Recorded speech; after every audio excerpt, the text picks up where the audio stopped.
Bueno, se me cortó porque no tengo más que 45 minutos en el celular, así que sigo con el camino por donde andábamos.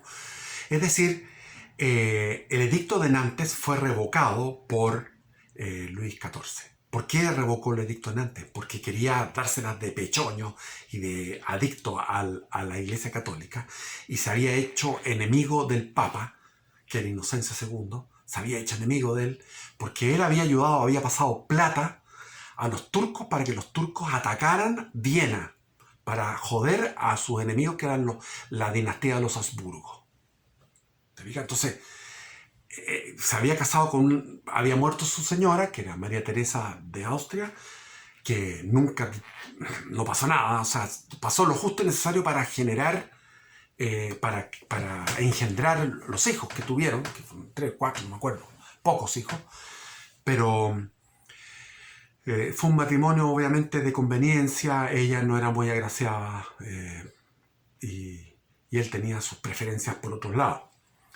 Pero se murió esta mujer y se casó de nuevo, pero se casó con una mujer que era muy católica y le dijo que eso no podía ser, que entonces él revocó el edicto de Nantes. ¿Y eso qué significó? Significó que de los 20 millones, hay que entender que España tenía 5 millones, de los 5 millones, medio millón eran gente religiosa que estaba en conventos o en monasterios o misionando o salían a América a misionar.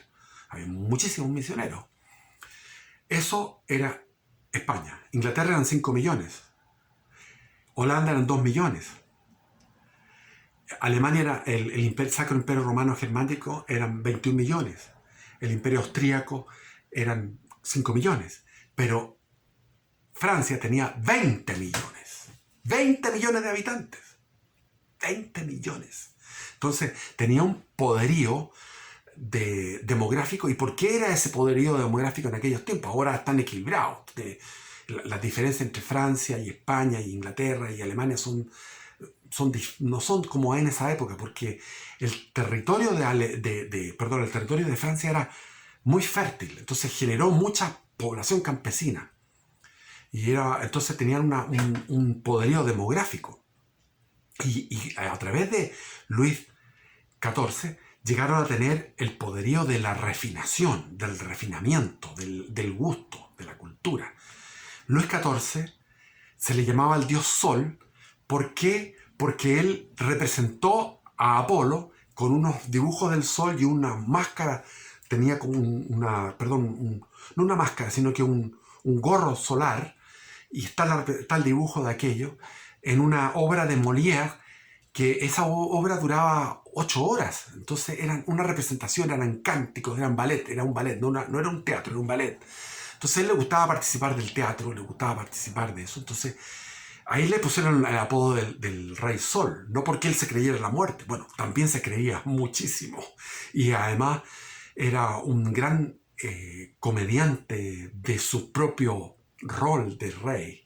Él tenía un ritual en la mañana cuando se levantaba y había 100 nobles mirándolo, cómo lo hacía, qué es lo que era levantarse, cómo se vestía.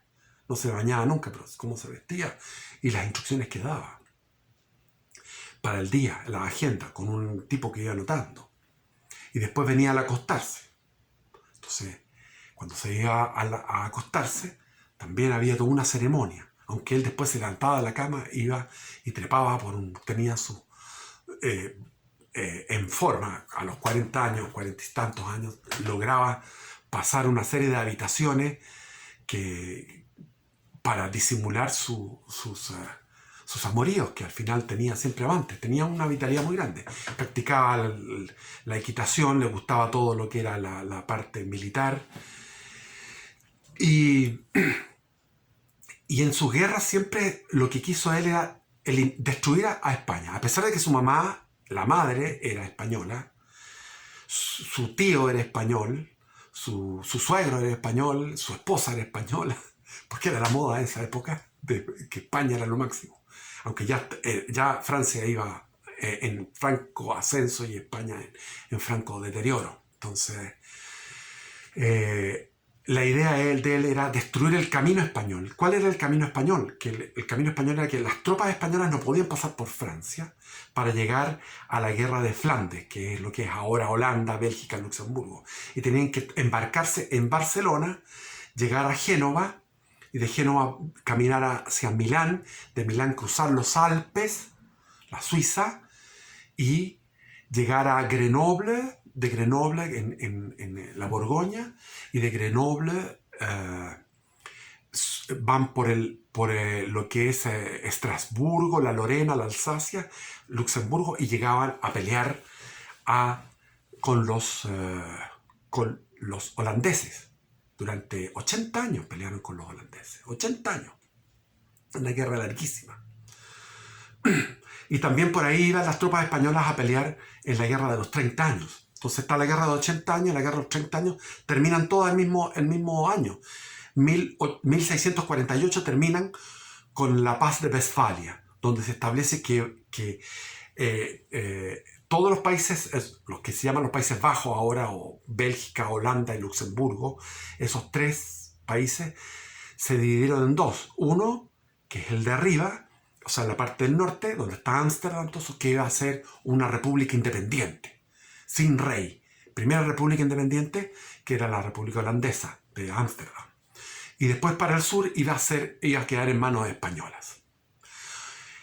¿Qué hicieron los de Ámsterdam? Buscaron un rey, que era un rey francés de la familia Orange, o naranjo, ahí ven el color naranjo, y llevaron a este rey, Orange, Guillermo II, y la casaron con una de Inglaterra, con una niña de Inglaterra, y generaron una dinastía, que hasta el día de hoy existe, la dinastía Orange, en Holanda. Y quedó todo lo que es ahora Bélgica, básicamente, Amberes, Bruselas, toda esa zona quedó en manos de los españoles. Y lo que quería Luis XIV en lo que sentían todos los franceses, un amor, una admiración, un amor-odio con España.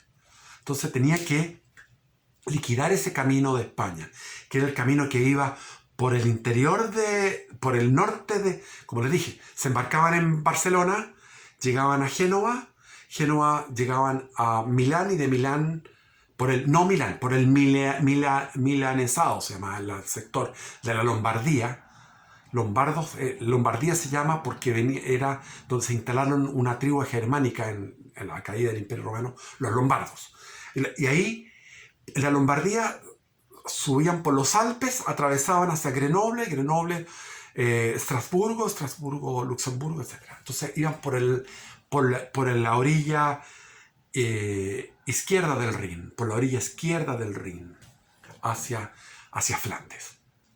Entonces se alió con Inglaterra, no resultó la alianza con Inglaterra finalmente, pero tuvo varias guerras contra Holanda y varias guerras contra España. Varias guerras, porque el afán de él era llegar, que el límite de Francia llegara al Rin, que llegara al Rin el límite de Francia. O sea, el río Rin sería el límite natural de Francia. Y anexarse Flandes. Pero Flandes era como lo que sería ahora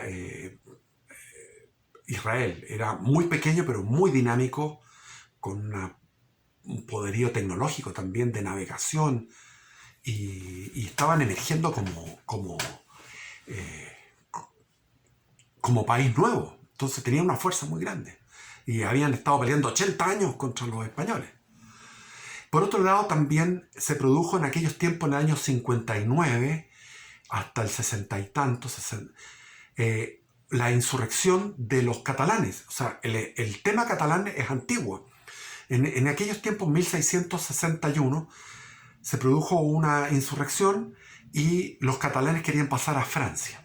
Querían dejar de ser España y pasar a Francia. Y eso no lo podía permitir España. Entonces se produjo inmediatamente una guerra que se llamó la Guerra de los Pirineos, y la Paz de los Pirineos, que vino después, donde ahí se acordaron una serie de medidas, digamos, donde se fijó un límite y una paz, pero el tema de Cataluña siguió después, y siguió en lo que se llamó la Guerra de Sucesión Española. porque Felipe IV de España se casó con una prima y entre primos después salió el famoso Carlos II hechizado de España. Y Carlos II, el hechizado, era feíto, tenía la prominencia de la pera como los otros. Austria, ¿sí? Esa cosa. Entonces Carlos II, el hechizado, se iba a morir a la semana de tomar el trono. Estaba muriéndose. Entonces estaban todos esperando que se muriera para que se iba a armar la grande. Se iba a armar una guerra gigante, colosal, formidable. Porque se iban a pelear el poder emergente, que era el francés, a través de la dinastía, a través de este personaje, que era Luis XIV, que era la dinastía de los Borbones, y que Luis XIV quería dejar a los Borbones en España, y los Habsburgo, que ya habían estado en España más de un siglo. Entonces iba a venir una lucha, y esperaban que se muriera este Carlos II, que demostró tener un heroísmo muy grande, porque con todos los dolores, con todos los problemas de salud y con todos los problemas que tuvo por ser un monstruo de la endogamia, porque puros entre primos, con primos, medio hermano, medio primo, el tío, con la sobrina, que la cuestión, todo eso durante 100 años, 150 años, generó un individuo perjudicado por todo esto, que era Carlos II de España. Pero el tipo duró 35 años, del año 1665, hasta el año 1700. En 1700 muere. Y ahí, lo que estaban esperando durante 35 años, Luis XIV y los Habsburgo, se generó la guerra. Y la guerra, Inglaterra y Holanda van en contra de los Borbones. Y van hacia Cataluña, y toman Cataluña. Y van a la Saboya, y toman la Saboya. Y van en distintos lugares hostigando a España. Van hostigando a España. Y los Austrias están solos ahí peleando en esta lucha que duró 14 años, una guerra tremenda, formidable. Y en esta guerra que ganó finalmente, los Borbones ganaron aquella guerra, se puso al nieto, el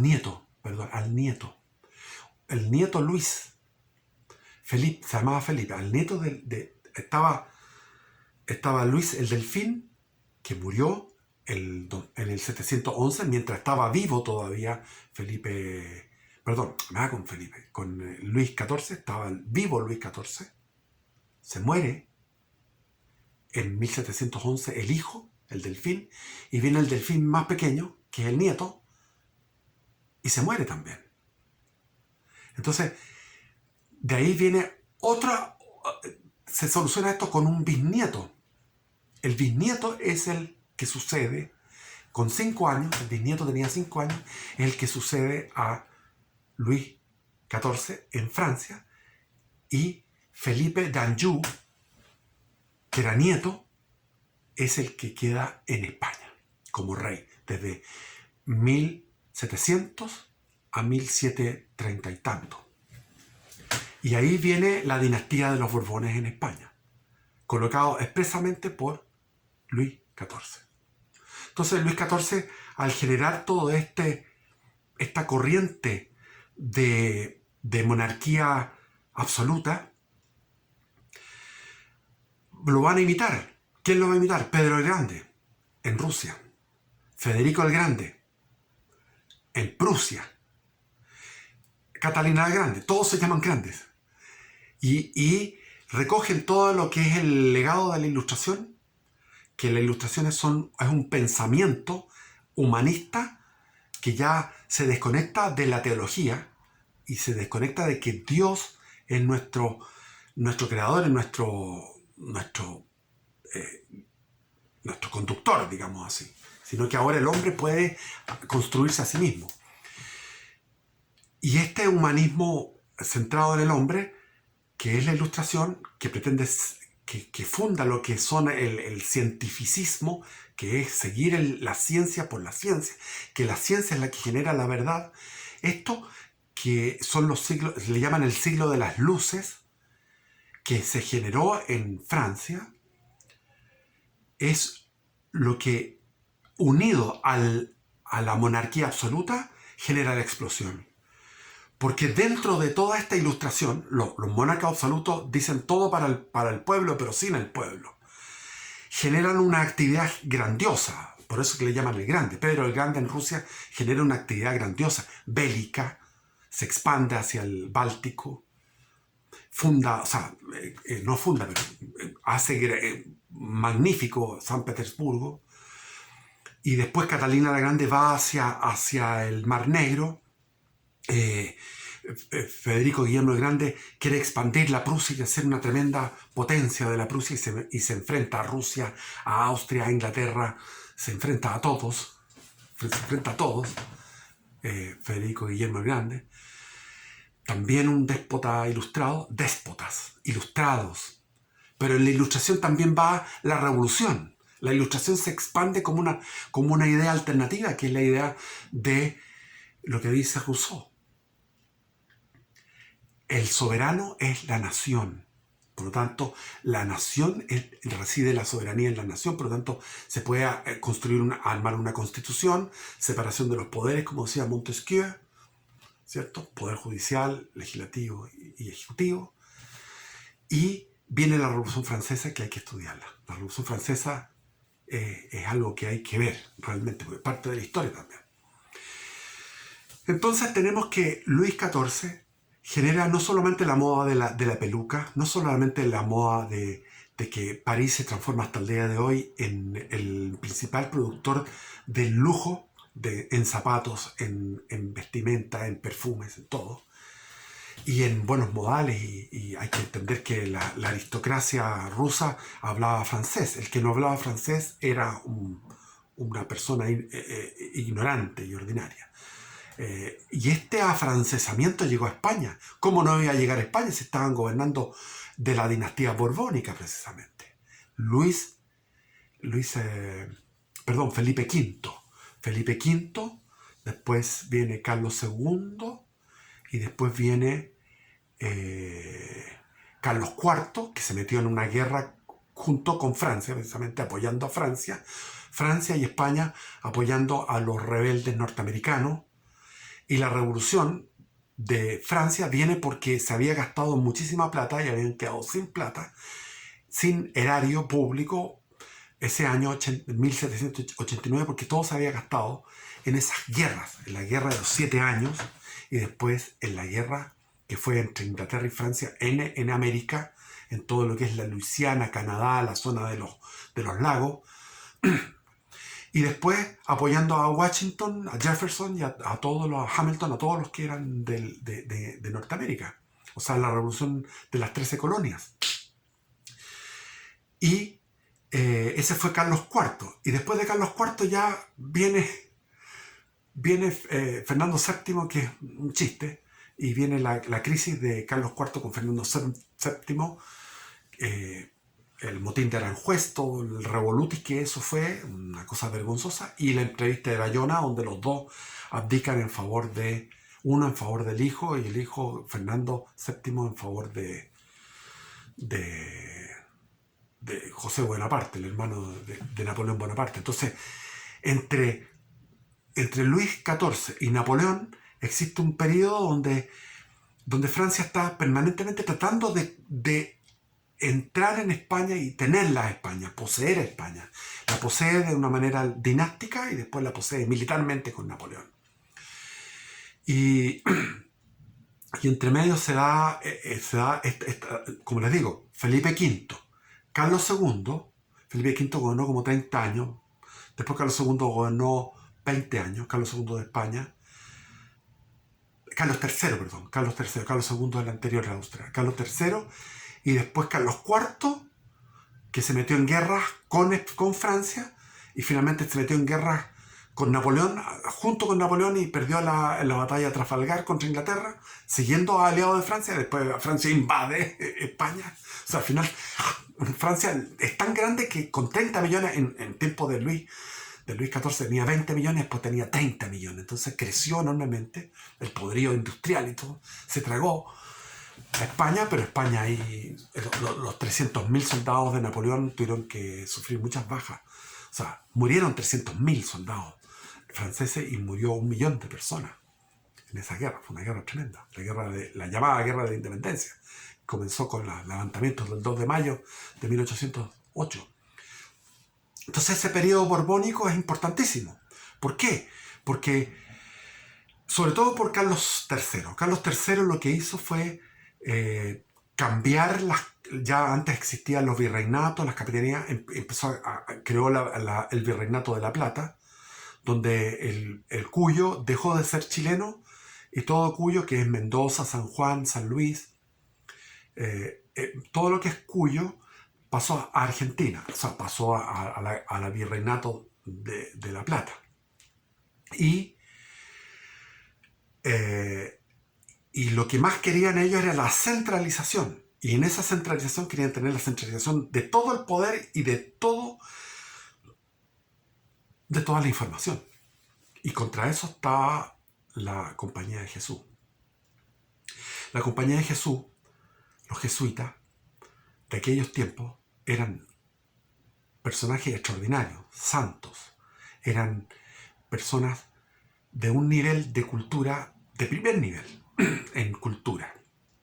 Tenían alto nivel cultural en música, en filosofía, en teología, en historia, en leyes, en técnicas también, en cómo fabricar fierros, vidrios, todas las técnicas que había en esa época. Había jesuitas alemanes que estaban en Chile, en Calera de Tango, y tenían ahí fábricas de esas cosas, de hacer cañones, construir con metales, orfebrería. Tenían una serie de cosas de técnica también. Entonces, los jesuitas habían fundado las misiones del Paraguay. En esas misiones del Paraguay, que eran como 100 misiones, cada una con una pareja de jesuitas, o sea, 2 jesuitas organizaban una aldea de unos 1.000, 2.000 personas, habitantes, donde se enseñaba la Biblia, se enseñaba latín, griego, filosofía, teología, como les digo. Los indígenas aprendían a cultivar la tierra, a arar, a organizar, a tener graneros, a administrarse. Y esto durante 100 años, con un éxito notable, porque sin haber dado ninguna pena de muerte. O sea, nunca hubo una ejecución capital, no hubo pena de muerte. En las misiones del Paraguay, en esas 100 misiones, se construían iglesias, se cantaban, los niños cantaban. Está eso en la película La Misión, que la pueden ver en YouTube. Los niños cantaban y sacaban a los indios de la selva, roturaban la selva y hacían regadíos, hacían cultivos de todo tipo de cosas. Eso fue un éxito. Fue el mayor éxito que se ha dado en la historia de la cristiandad. Si tú analizas los 20 siglos de la cristiandad, lo más hermoso que se hizo fue las misiones jesuíticas. No solamente ahí, también en la parte de la selva boliviana, había jesuitas en Chile. En total en Chile, en total eran 5.000. En toda América había 5.000 entre los hermanos Lego, que no son muy doctos, sino que son como hermanos más humildes. Y hay otros que son, para ser sacerdote, necesitas 14 años de estudio para ser jesuita. Entonces, con 14 años de estudio no hay ninguna otra orden religiosa que pudiera ser. De repente los dominicos llegan, alcanzan un poco, pero los franciscanos van atrás. Y Carlos III lo que quería era tener el monopolio del poder, porque los jesuitas tenían también mucho poder, muchísimas tierras eran de ellos. Entonces la idea era expulsarlos. Y esa idea era una idea masónica y era una idea ilustrada y una idea borbónica de los Borbones. Tenemos que expulsar a los jesuitas. Y dio una orden, y esa orden tenía que abrirse en una fecha. Esa orden llegó al gobernador de Chile, llegó al virrey del Perú, al virrey de Nueva Granada, al capitán general de Centroamérica, de Guatemala, de México, etcétera, de Cuba, en todos los lugares. Y al de Cataluña, al de qué sé yo, Asturias, al de Andalucía, a todas partes, a todos los gobernadores, un papel sellado que tenía que ser abierto en un mismo día. Y en ese día se abrió y la orden era expulsar a los jesuitas. El gobernador de Chile lloró, según los testigos, lloró porque él se confesaba con uno de los jesuitas y los soldados tenían vergüenza de hacer eso porque tenían que sacar a estos seres santos que tenían una... Pero había la orden también de embargar sus bienes, pero los bienes personales de los jesuitas eran su ropa, no tenían más que un baúl. Cada jesuita tenía un baúl con cosas, que eran sus libros y sus ropas. Eran los únicos que tenían libros prácticamente. No, había una escasez de libros muy grande. Entonces, la vergüenza, los llantos, la gente quedó deshecha. La gente quedó deshecha. En Santiago de Chile hubo muchas lágrimas. Y los jesuitas aceptaron pacientemente, no hubo ninguno que se rebelara. En ese sentido, la película La Misión debe mostrar quizá alguna realidad que desconozco. Dicen que algunos jesuitas, sí, una vez lo leí, que los jesuitas algunos habían encabezado rebeliones armadas, pero la mayoría fueron pacientes, pacíficos frente a esta injusticia, a este crimen de lesa humanidad. Ese fue un crimen de lesa humanidad, porque, por ejemplo, en todo el territorio de lo que es ahora Estados Unidos, lo que es Nuevo México, Arizona, California, toda esa zona, era una zona que estaba mantenida por los jesuitas. Ellos instalaban una comunidad, un poblado, una iglesia, y iban evangelizando a los indios se iban civilizando. Entonces había una obra civilizatoria, también estaban los hospitales, estaban las universidades jesuitas, donde se enseñaba. Entonces, no confundir con los jesuitas actuales, que es lo de ahora no tiene nada que ver con los jesuitas del pasado, por favor. Se les atribuyó que se habían metido en un motín, el motín de Esquilache, pero Esquilache era como una especie de primer ministro de Carlos III, pero ese motín famoso es como una conspiración. No hay ninguna prueba histórica hasta el día de hoy, no hay pruebas de que los jesuitas hayan estado metidos en eso. Yo creo que lo que más hubo fue, por un lado, por el lado del rey, querer monopolizar el poder, centralizar el poder, y por otro lado, lo que quiso Carlos III es congraciarse con muchos criollos y muchos hacendados, que eran todos criollos, hijos de españoles, bisnietos de españoles, que tenían un poder y que querían aumentar sus tierras. Y al aumentar sus tierras querían aumentar su poder político. Entonces ellos querían las tierras comunales, porque los jesuitas no tenían, practicaban una propiedad común. Entonces esa propiedad común tenía que ser invadida, digamos, por esta propiedad de los hacendados, de los latifundios. Y entonces había una avaricia muy grande por conquistar aquello, por apropiarse de eso. Y lo que algunos historiadores concuerdan es que la expulsión de los jesuitas es una de las causas de la independencia y del fraccionamiento y de la caída del Imperio Español. Porque los jesuitas eran una bisagra entre la sociedad criolla y el rey de España. Era una máquina que aceitaba esas relaciones. Y era un poder benigno, era un poder suavizante de todas las tensiones. No hay que olvidar que estuvo después vino la insurrección de Tupac Amaru en Perú, también vino una insurrección indígena en Bolivia, todo esto después de la expulsión de los jesuitas. Se produjo una baja en la prosperidad, porque había una pujanza económica de la Compañía de Jesús. Y estos jesuitas los llevaron a Europa, los dejaron en Italia con una pensión muy mínima, y de Italia algunos se fueron a Rusia con Catalina la Grande a trabajar cosas del idioma, porque eran unos genios. En Chile teníamos varios genios que están en este libro, que lo mostré el otro día aquí. Aquí tenemos unos jesuitas que pasaban recorriendo no solamente la Araucanía, sino que toda la región de los lagos, toda la Patagonia, en la zona de Nahuel Huapi, de lo que es Bariloche. Fue Miguel de Olivares, fue uno. Acá hay otro, Felipe Gómez de Vidaurre, que los expulsaron y no pudieron concluir sus trabajos. Eran gallos que estaban 100% dedicados, Diego de Rosal, eran tipos que estaban dedicados a la evangelización y a escribir crónicas sobre cómo era Chile, explicar cómo eran las costumbres de la gente.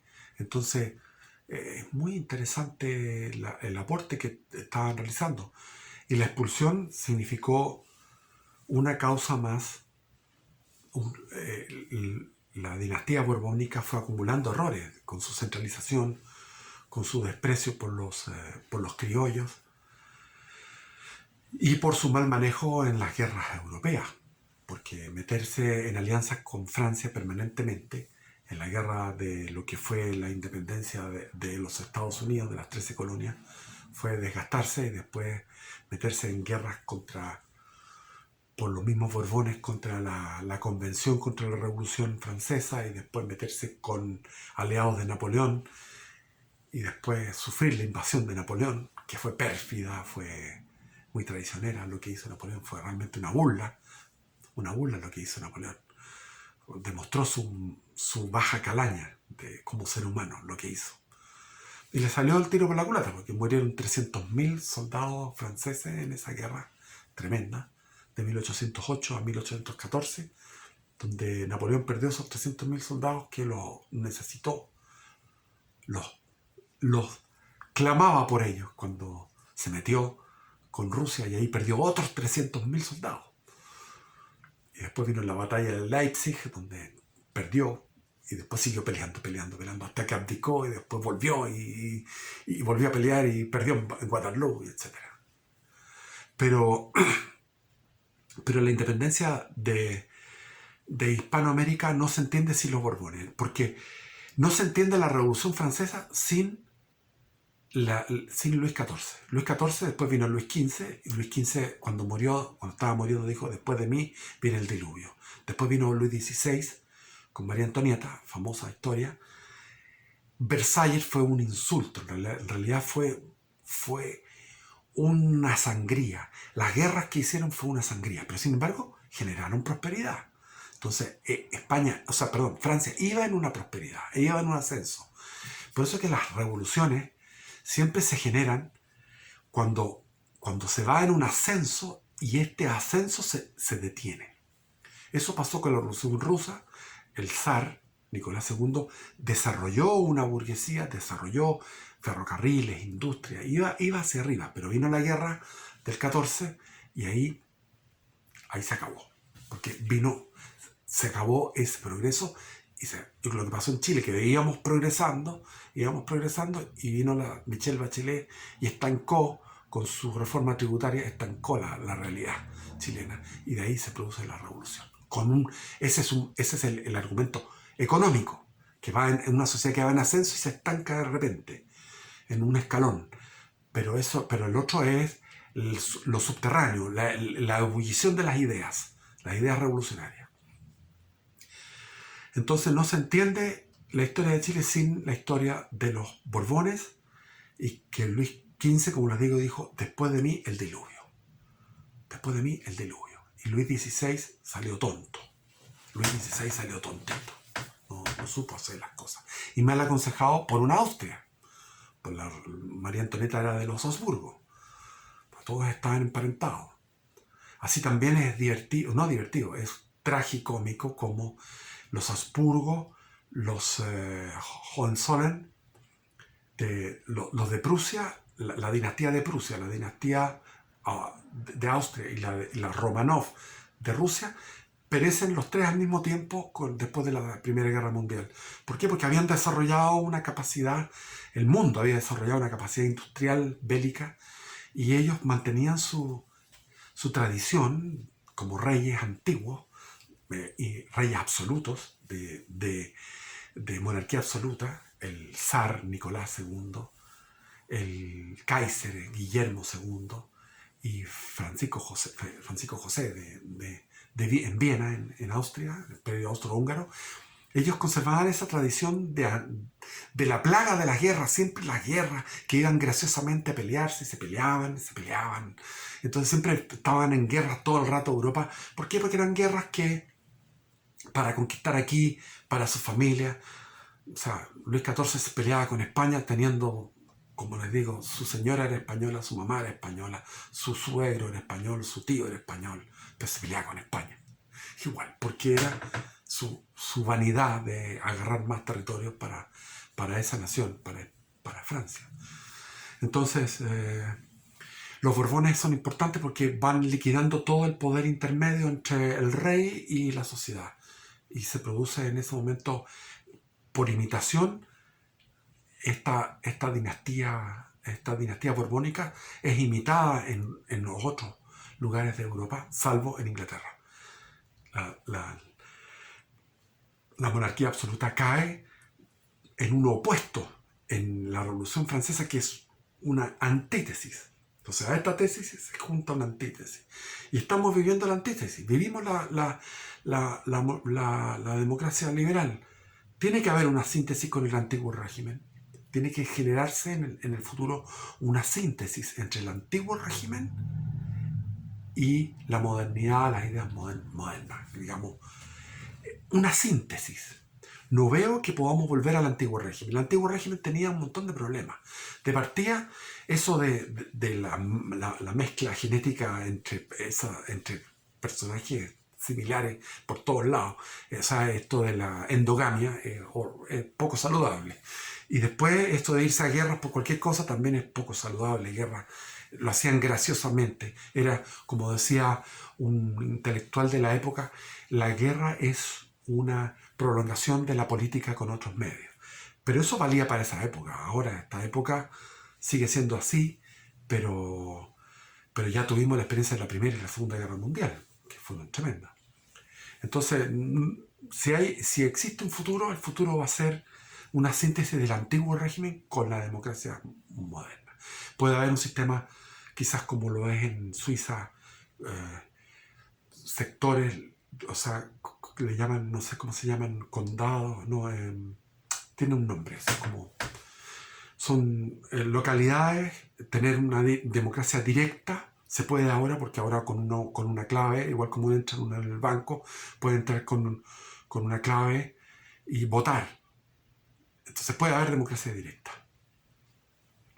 Y también puede haber una monarquía que nos aglutine, pero una monarquía que tenga un poder limitado, con una constitución que no sea esos mamotretos, sino que una cosa de ciertos principios, ciertos lineamientos constitucionales.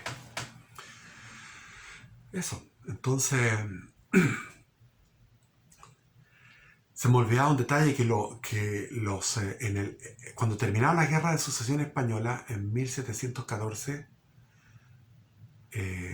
Cataluña fue derrotada, y fue derrotada el 11 de septiembre de 1714. El 11 de septiembre entraron los ejércitos españoles más bien franceses, de los Borbones, y a imponer el orden de que Cataluña no va a ser independiente ni va a ser francesa, va a ser española. Y desde aquellos tiempos los catalanes se acuerdan de esa época, los catalanes progres se acuerdan de esa época como un día luctuoso, el 11 de septiembre del 1714, donde Cataluña dejó de ser dejó de perder sus esperanzas de ser independiente. Entonces, eso fue toda la época de Luis XIV, son 72 años, donde tenemos la guerra con Flandes, la guerra con España,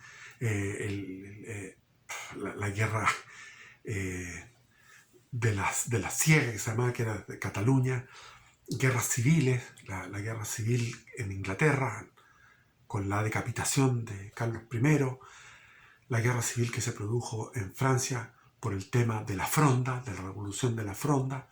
El Parlamento terminó humillado y Luis XIV, con 14 años, se echa en el lit de justice, se echa en la cama a dar sus lineamientos al Parlamento. Y lo que tenían que hacer los parlamentarios era solamente tomar nota.